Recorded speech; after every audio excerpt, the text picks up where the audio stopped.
Wow, we got a nice complete cast after 2 weeks na, Tatlo tatluhan tayo, lang. medyo sad. Tatlo. May dumating. May dumating. May bisita May tayo. dumating. And I'm so ecstatic to do our episodes today with a quartet.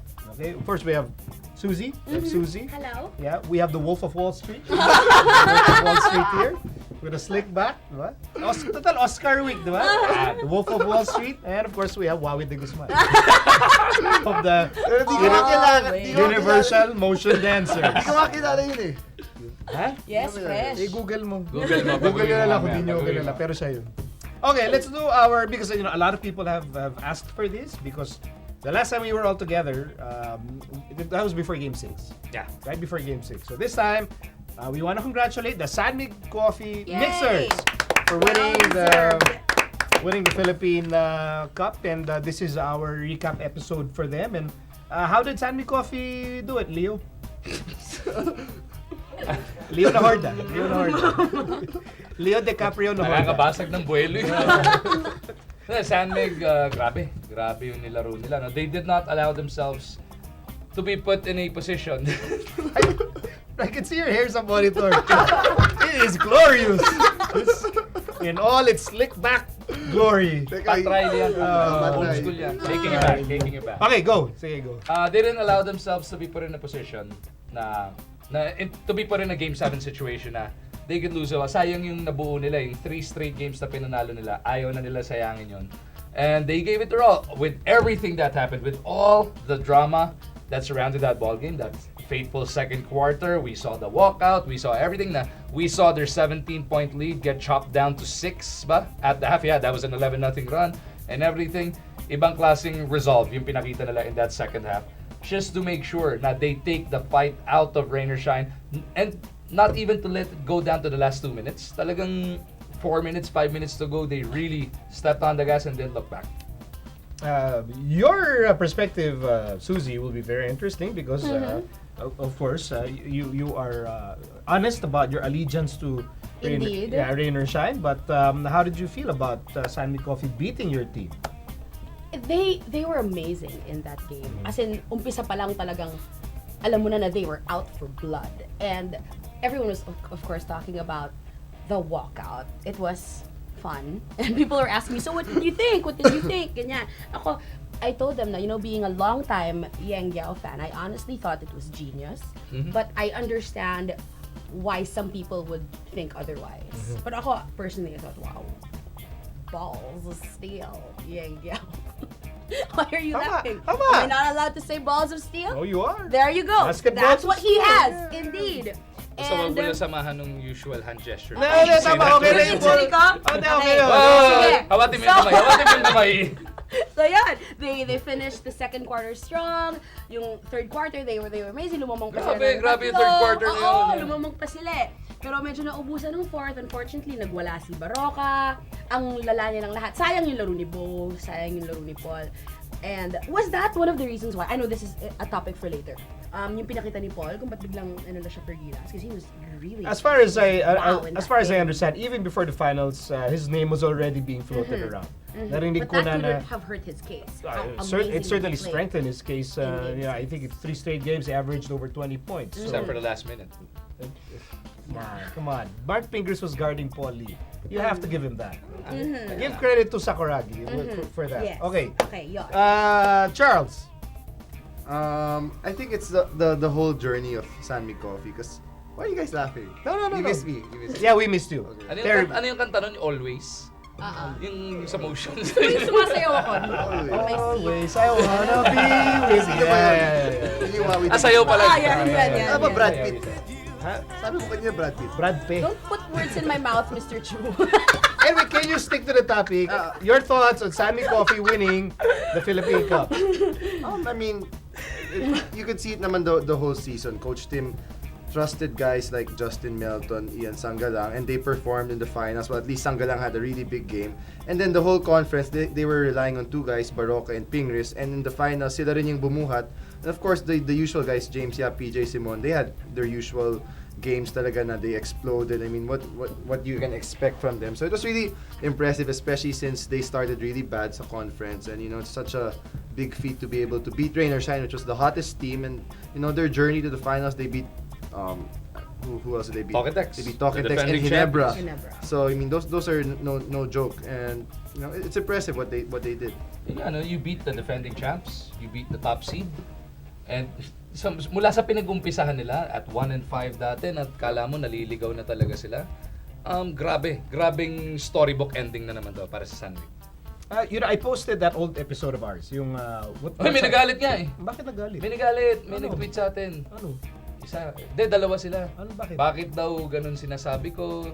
December 17 episode, may 1-5 sila. Alam nga naman sabihin kung pagkagaling-galing na Sunwing, 1-5 sila.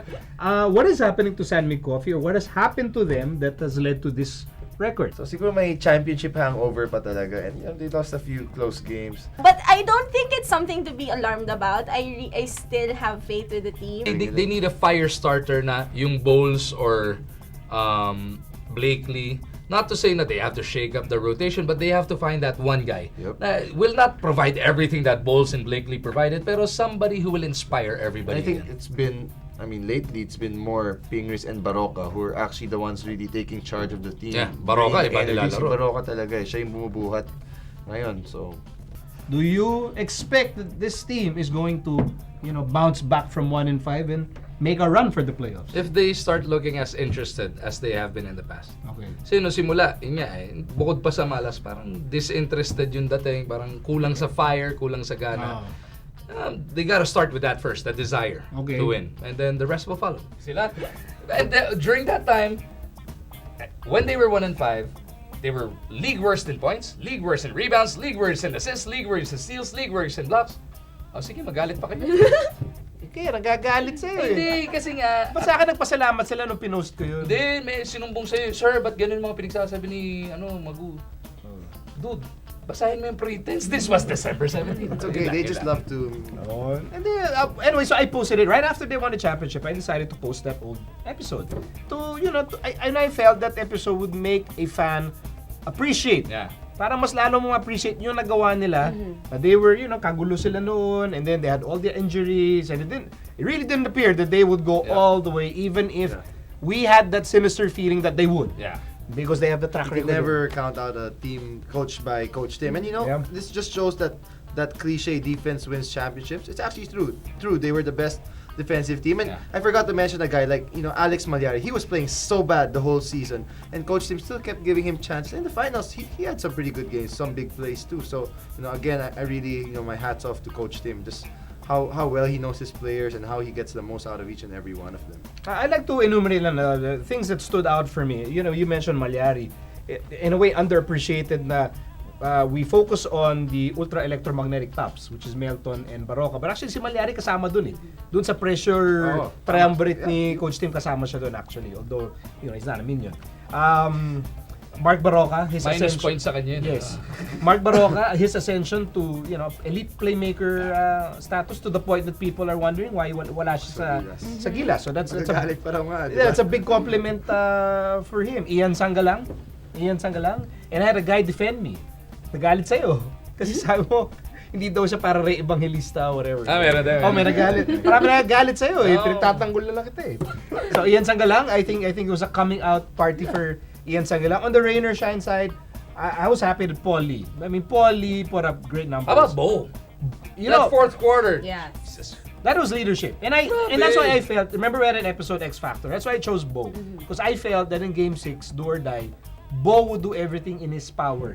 Humaham time na nga He did. Ipakita mo. Ayaw na magpatalo. That big Exactly. three. When he hit that three, what were they at that point? One of 12, one of 13 at that point of the game when he hit that killer. Grabe. Ano yun? I mean, that was, for me, that was leadership. I know they lost, but, I mean, Bo, talaga yun yung lumaban hanggang sa dulo. And then, lastly, Tim Cone. The coach with the most number of PBA championships. He's so humble. It's not even arguable anymore. He's the greatest ever. He's the greatest ever, but The achievement is there. 16 championships. and I distinctly remember watching the PBA when I was a kid. And I remember the commentators always mentioning that yung record ni Dalupan would never be eclipsed because 15 championships. It took a life. Eh, si He's Coach- done with 2 teams. Si Coach Norman nga, 11? Coach Norman has 11 and it takes like centuries to come up with like double-digit championships, and here's Tim winning 16.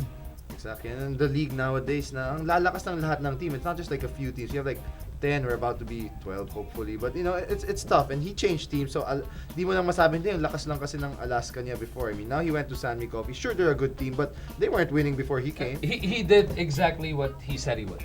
When he came to San Mig or Pure Foods or BMEG, this franchise, when he came in, he said it was going to be the crown jewel of the San Miguel Corporation. He said he wanted to really maximize the remaining peak years of James Yap, PJ Simon, and Mark Pingres. They're doing just that. They are today's talking text. Three Wow. championships. Three Words. championships. Grabe. Yung consistency nila, ano to, 6 straight semifinals at least. And then yung championships is there, the finals appearance is there. They will always be a contender. They will always be up there. Kahit na nga magwa 1-5 sa simula eh. Umaabot pa rin ng finals at least. And ito, nag-champion pa. They are today's talking. Them fighting words, huh? They're dominating the 3 league. championships. That's dominating. Almost 4. Very close to 4 championships. Oh, okay. Diba? So that is our championship recap, and of course, for the win, we would like to congratulate the San Mig Super Coffee Mixers for winning the Philippine Cup.